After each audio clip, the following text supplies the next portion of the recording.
Now, large can mean large in many respects. Do you mean Yes. large in mass, large in volume, large that it persists longer in time? And even if so, whatever I just said, that still doesn't have to do with gravity. If you're dealing with quantum mechanics, you can Yes. have large systems of large masses, large Yes. composite systems. I don't see where gravity enters. Yes, I didn't say it. So this is also not obvious. But so by large, I meant kind of the Hilbert space dimension. So I meant it, or as a quantum information theorist, I would say in terms of the number of qubits of a system, which is just a different way of saying the Hilbert space dimension. Got it. Up to a logarithm. Now, indeed, it's not obvious how this fits to gravity.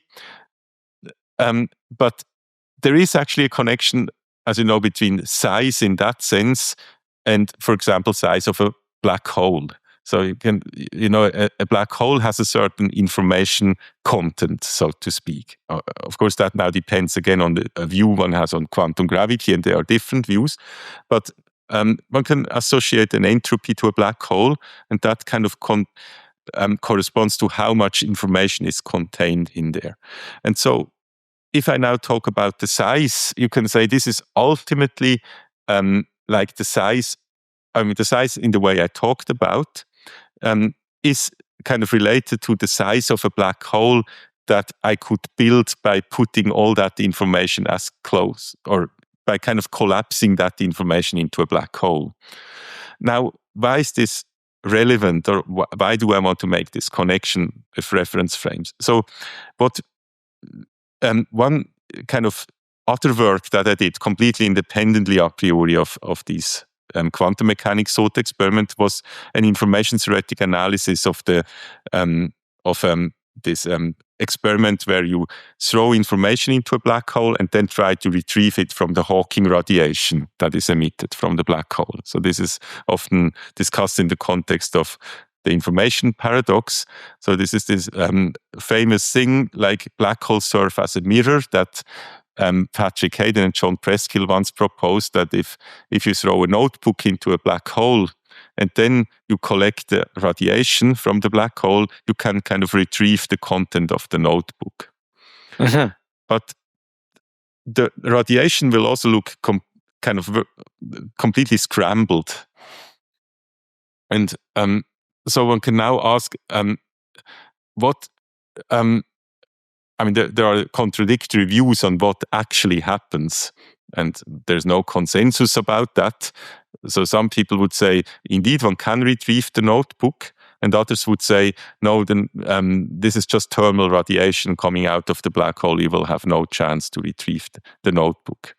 So what we found in this work that I did with one of my former students, Jinsao Wang, is that actually both views can kind of coexist. And they're just, the different conclusions come from the fact that people are implicitly assuming different reference frames. So you could think of those who say there is just thermal radiation coming from the black hole. They implicitly assume there is no reference that, with respect to which you can make sense of the information emitted by the black hole. So let me make a very simple example. Let's suppose I have just a source. Let's suppose there is nothing in the universe a priori. It's completely empty, but for some reason there is a source that puts new stuff into the universe. Let's say some particle, let's say a spin particle. Now, let's suppose the first spin particle arrives, and one now asks the question, is the spin up or down? Then you would say, okay, that's not even defined because there's nothing else in the universe with respect to which I could define whether it's up or down. Okay. But now, let's say this process continues and it emits further spin particles. Then, of course, you can compare them and say now, relative to the first spin particle, the next one is up, and so on. And now, this is an analogy of how one could think of the Hawking radiation of a black hole. Let's suppose you just create one single black hole and it radiates Hawking radiation. Then this first radiation would be like the first spin that was just created. So the radiation is there, but we don't have a reference with respect to which it makes sense. Sorry, right now you're talking about one black hole that just emitted one bit of Hawking information? Yeah. Let's say it even emits more, or you could say, let's say even the first Hawking radiation quantum that would be emitted. It will basically have a direction. Yeah, you could even imagine, let's say we built the black hole in this otherwise empty universe, and then the first spin particle comes out of the black hole. We wouldn't even be able to say what that means, that the spin particle is up or down. But let's now suppose we build, like we do an experiment where we in parallel build identical black holes, let's say thousands. And now we could check whether, like we could kind of take 999 of them and take the spin particle that comes out, the first spin particle that comes out of each of them, and put them together into a large like stick. Let's say they're all spin particles, they all have a small direction. If I put them together, it's kind of a larger arrow, if you like. And now I could say the 1000th black hole, the spin that comes out there, could now be compared to that stick that I have. That now serves as a reference. So I kind of take 900, like the first ones just serve as creating the reference, and then I say, now let's check whether the direction now makes sense. Yes. And so what we actually did calculations and found that indeed, if you create many black holes in parallel, we could kind of regard, take, let's say, if you have many or a sufficiently large number, we could use them as a reference. And with respect to that reference, the other black holes would emit very ordered radiation. It no longer looks random. But if I just take one black hole and don't have this reference, then it looks completely random. So in other words, a black hole kind of creates new type of information, like the spin in a universe where there was never a spin before.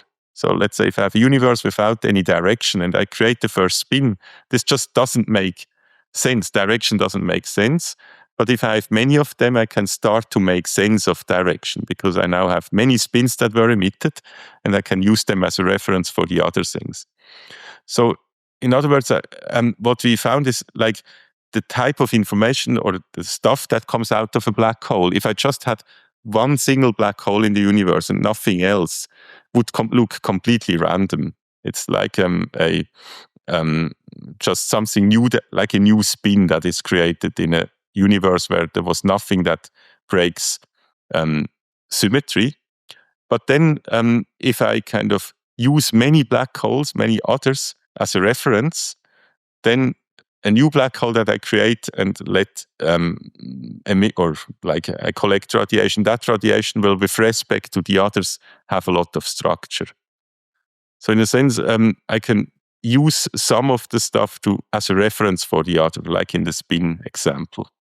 Actually, something that I was going to bring up, I said it was a no-go theorem, then I corrected myself and said it was something different. It was almost like an inconsistency result. And then you said, no, I see it as a no-go theorem.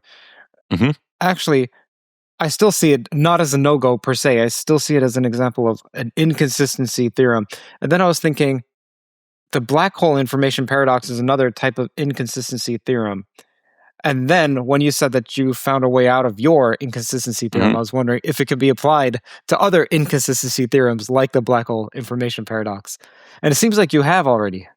Yes, that's what we did. But I would have called both of them no-go theorems.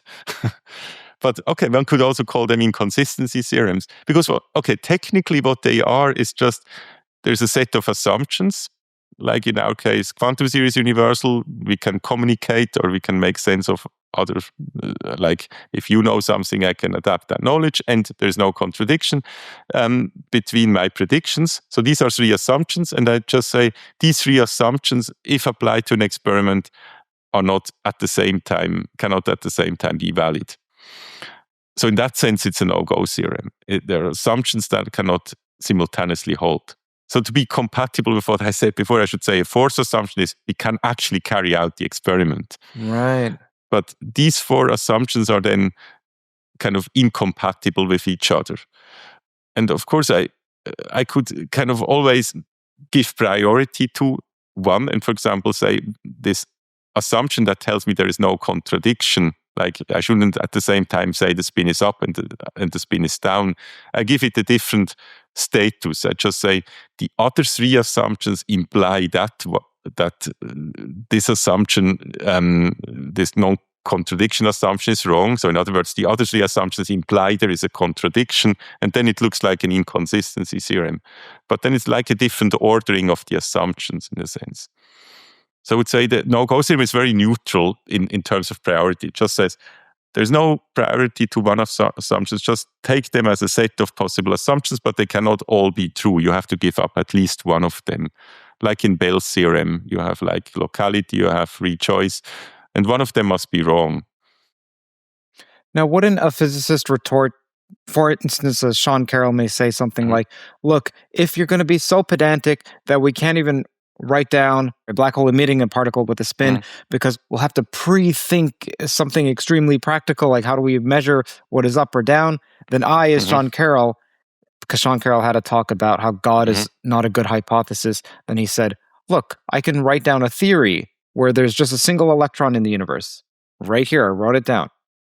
I, as Sean Carroll, cannot write down that theory according to you because I would need to have something that measures how do I know what the charge of the electron is. So if you're going to be so pedantic, then that completely limits any thought experiment or any ideal toy scenario. Okay, pedantic sounds a bit negative, I would say. But indeed, in that sense, I'm very pedantic. But I want to be operational. I would call it being operational. I want to say that many of the problems we have in, let's say, many of the discussions that arise in physics are because they're discussions about concepts that are not well defined in the sense that we don't know what they would mean if we actually did the experiment.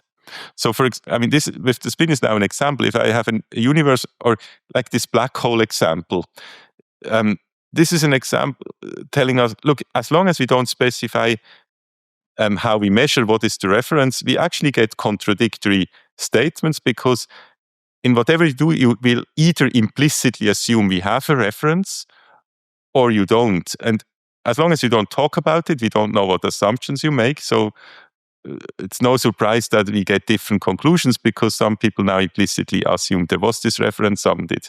It's not. So I want to be explicit and say, look, if we do the experiment, we have to explicitly make the system we measure interact with the reference. If we don't know the nature of the reference, whether it even exists or whether it's not there, then we will just come to different conclusions. So I think many of the conflicts can be resolved in that way. So that was also the message of my paper with Jin-Sao Wang, that neither of the attitudes is right or wrong. They just were not specific enough to make the question even decidable. And I want physics questions to be decidable. And decidable for me means, in principle, I could do an experiment that decides it. But if I want to make that claim that there is in principle experiment, then I should try to model everything that is potentially relevant. And of course, the challenge is to find out what is relevant and what is just, let's say, technology that doesn't have to be modeled. So I'm not claiming that we should really model all the detail. I mean, I'm a quantum information theorist, and quantum information theorists really love abstraction. So we want to get rid of everything that is unimportant. So in that sense, I don't want to be pedantic in saying, look, if I have a qubit, I don't want to be forced to say which atom is it that realizes the qubit. Is it a superconducting qubit or is it a trapped ion? I want to be on that abstract level and say, I don't tell you my statements will anyway be true independently of what atom I'm using. So I want to leave away unimportant stuff. But I think in quantum information, we were maybe a victim of our own success. I think quantum information has been enormously successful with this abstraction. We could develop quantum information concepts, quantum computing on this very abstract level. And everything worked. But maybe we went now too far and said, okay, we completely got rid of the notion of space and time and reference frames and so on. And maybe you have to rethink that and reintroduce the concept where they may be relevant. And so my own lesson, let's say, from working in quantum information and now getting into gravity is that the abstraction went maybe too far. And an abstraction where we just abstractly think about the spin without actually talking about the reference that we need to measure the spin is not a good abstraction to answer certain questions. Of course, it always depends on the question, but if we run into troubles like with this thought experiment, we have to ask, are we on the right level of abstraction? Did we abstract away certain things that are really essential? And so my feeling is now that abstracting away reference frames was a mistake, at least for this type of experiments. We need them. And so it's indeed a matter of taste or this is kind of scientific maybe approach. Which of the elements we consider as unimportant, that we can safely leave them away in our idealized models, and which things were actually important and we were wrong to just leave them out. And my feeling is really that reference frames are so important that we cannot leave them out. They play such a fundamental role in our understanding of space-time that dropping them will just not, or a theory that doesn't consider them will not give us the right answers. And so I think in the case of the black hole information paradox, I really see that as an example where there are two opinions based because people make different implicit assumptions about stuff that is not explicitly modeled, like the measurement of the Hawking radiation. They just talk very abstractly about the Hawking radiation. It's some quantum state. But if I measure it, I need a reference. And this reference has to come from somewhere. I also need to know what's the unitary that this creates the radiation. People usually say, okay, there's some unitary going on. But in principle, we would need to do quantum process tomography. So we would need many black holes to do actually the tomography, because you cannot do tomography on one single system. And that's another issue, that if you create many black holes, they will actually be correlated because they are in the same space-time. And so this will lead to some wormholes and stuff. So there are other difficulties that arise that I think are very important to take into account. Hi everyone, hope you're enjoying today's episode. If you're hungry for deeper dives into physics, AI, consciousness, philosophy, along with my personal reflections, you'll find it all on my Substack. Subscribers get first access to new episodes, new posts as well, behind-the-scenes insights, and the chance to be a part of a thriving community of like-minded pilgrimers. By joining, you'll directly be supporting my work and helping keep these conversations at the cutting edge. So click the link on screen here, hit subscribe, and let's keep pushing the boundaries of knowledge together. Thank you and enjoy the show. Just so you know, if you're listening, it's CurtJaimungal.org, CurtJaimungal.org.